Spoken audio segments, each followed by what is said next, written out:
አንተ አህያ ምን እሺ ነው ዳድ? እሱ የለም ብለህ ተጋድመን የምትለው አሉ። ኧረ ዳድ ውሸት ነው። ስንት ሰዓት ነው ከእንቅልፍ የምትነሳው? 12 ሰዓት ከጧቱ ከምሽቱ አንድ ድንጋይ በመተኛ መሰለ እንደ ድህነት ተራራ የምንሄደው? የዘንድሮ ድህነትን ከመናድ ኪሊማንጃሮ ተራራ መናድ ይቀላል። ዝጋ! የድህነት ተራራ ለመናድ አሁኑኑ ስራ መጀመር አለብን። ዳድ ከዘንድሮ ድህነት ጋር ብዙ መሰፈጥ አያስፈልግም። እንሄዳለሁ ብለህ ይናድብሃል። ዝም በለኝ ስታወራ እናደዳለሁ። አሁን ወደ ቤት እየመጣሁ ነው። ቡና አፍልተህ ቄጤማ ጎዝጉዘህ ዕጣን አጫጭሰህ ቅቤ አንጥረህ አብሲት ጥለህ እንድጠብቀኝ። ምን ማለት ነው? ጨረስኩ። ካልተመቸህ ዕቃን ለቅምቅም አድርገህ ወደ ጎዳና ዳድ።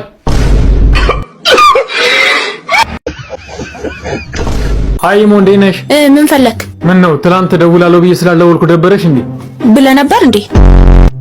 ኧረ አንቺ ትላንትና ከጀለሶች ጋር የሌለ ተፍታታን። ኳስ አየን፣ ኮንሰርት ገባን። በቃ አምሽተን የሌለ 6 ሰዓት ምናምን ወደ ቤት የገባን። ታዲያ እኔ ምን አገባኝ? ሲጀመር ስልኬ ማን የሰጠህ? ጓደኛሽ ሄርሜላ ነች። ለምን? ማን አዘዛት?